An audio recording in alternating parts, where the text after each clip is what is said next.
Sẽ rất khó cho bản thân cá nhân tôi khi nghĩ về cách gọi chiếc Nissan Navara 2021.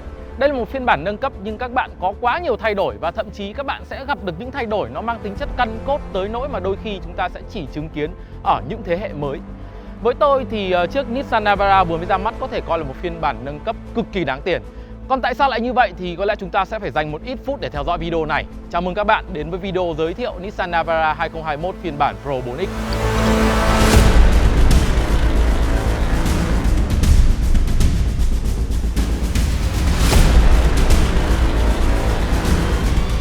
Nhắc tới cái tên Nissan Navara thì trước đây có lẽ người ta sẽ nghĩ về những đặc điểm khá thú vị của mẫu xe này. Ví dụ như là sử dụng xích cam mang tới một cái độ bền bỉ vô cùng đặc biệt. Còn bây giờ thì với phiên bản 2021 tôi tin là điểm nổi bật mà người ta nghĩ tới nó là sự cá tính và phong cách. Bên cạnh đó thì những cái thay đổi mang tính chất nền tảng cũng mang tới cho Nissan Navara 2021 những cái trải nghiệm mới mà tôi tin chắc rằng tạo ra được sự khác biệt. Rồi về mặt công nghệ cũng như là trang bị, nó không hề thua kém những cái đối thủ sừng sỏ ở trong phân khúc hiện nay. Và chúng ta hãy nói một chút về phần diện mạo trước. Lái chiếc Nissan Navara Pro 4X 2021 khoảng 2 ngày nay ở trên đường phố Hà Nội, nó biến cho tôi trở thành trung tâm của sự chú ý bất cứ khi nào mà dừng đèn đỏ. Và không khó để giải thích những gì mà tôi đã được trải nghiệm. Các bạn hãy nhìn ngay vào phần diện mạo của chiếc Navara 2021 ở đây. Có thể nói là quá mới mẻ so với chính phiên bản trước. Và thực ra là chúng ta có một cái phong cách dữ dằn, hiếu chiến theo kiểu Mỹ. Nó lặp lại cái hình ảnh của chính người đàn anh Nissan Titan ở thị trường Bắc Mỹ.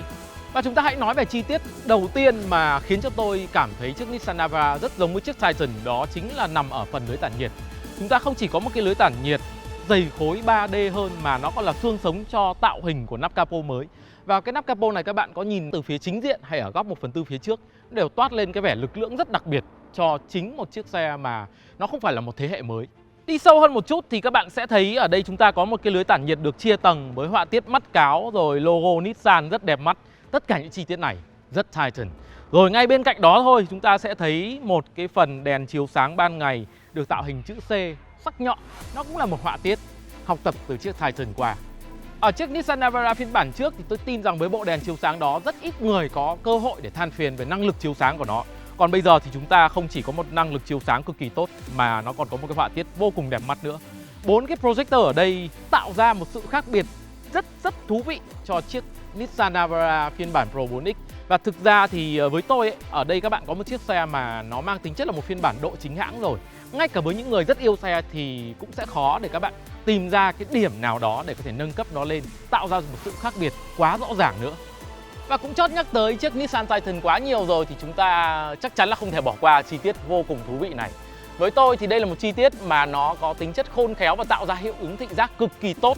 Mặc dù về mặt kích thước thì Nissan tuyên bố rằng chiếc Navara 2021 không rộng ra nhiều, nhưng với một cái họa tiết chữ C mở rộng rất là cường tráng ở đây thì rất đơn giản là các bạn nhìn trực diện sẽ có một cảm giác rằng Navara to ngang ra nhiều hơn. Bên cạnh đó thì với phiên bản Pro 4X các bạn có một chiếc bán tải thuộc diện flagship là một chiếc Hero Car của dòng xe Navara mới. Và bởi thế thì những gì mà chúng ta trải nghiệm được ở đây nó là mức độ phong cách. Một chiếc bán tải nhưng rõ ràng là chúng ta cần nó đẹp mắt và thú vị hơn. Thế nên các bạn cũng sẽ có một cái phần cản va ở phía trước được thiết kế với hai tông màu hết sức lôi cuốn. Là một phiên bản nâng cấp nhưng Navara 2021 lại có rất nhiều thay đổi. Tổng thể cao thêm 35mm, thùng hàng cao thêm 50mm, nhấn mạnh vào độ to cao của mẫu bán tải Nhật. Không chỉ có thế, Navara 2021 còn được tăng cường vật liệu cách âm ở hốc bánh trước, sàn xe và kính chắn gió trước. Kết hợp với các yếu tố kể trên, nắp capo dày hơn, bổ sung vật liệu cách âm 3 lớp kèm theo vật liệu hấp thu âm thanh phía sau động cơ, hứa hẹn một cabin yên tĩnh hơn. Và thế là chưa phải là tất cả với mẫu xe hướng tới môi trường đô thị nhiều hơn này. Vô lăng đã được giảm vòng đánh lái tối đa về mức nhỏ nhất phân khúc, kèm theo độ nặng giảm 15% cũng mang tới một trải nghiệm mới mẻ. Phía sau chúng ta có nắp thùng được bổ sung trợ lực thanh xoắn và các thanh giằng hỗ trợ tải hàng. Đặc biệt là khả năng chịu tải của Navara bây giờ lên tới 950kg ở thùng sau.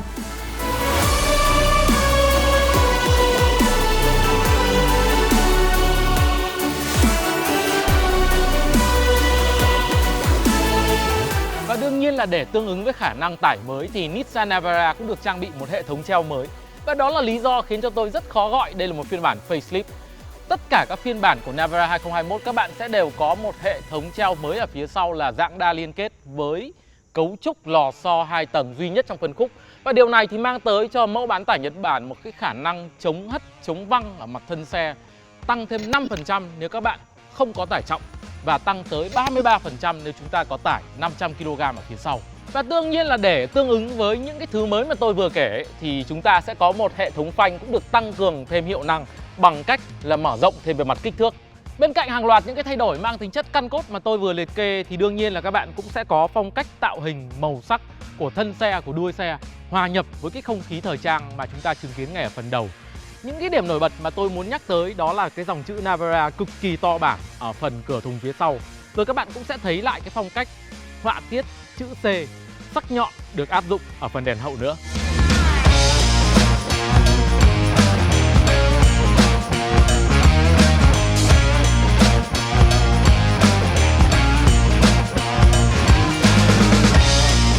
Một lý thuyết được gọi là lý thuyết nhà hàng. Đó là đôi khi chúng ta dẫn bạn bè người thân đi ăn một nhà hàng sang trọng không phải vì 100% do món ăn ngon, mà đôi khi còn bởi vì cái không khí chiều chuộng, sự tiếp đãi trọng thị, cảm giác được nâng niu khi chúng ta bước vào một nơi đắt tiền như vậy.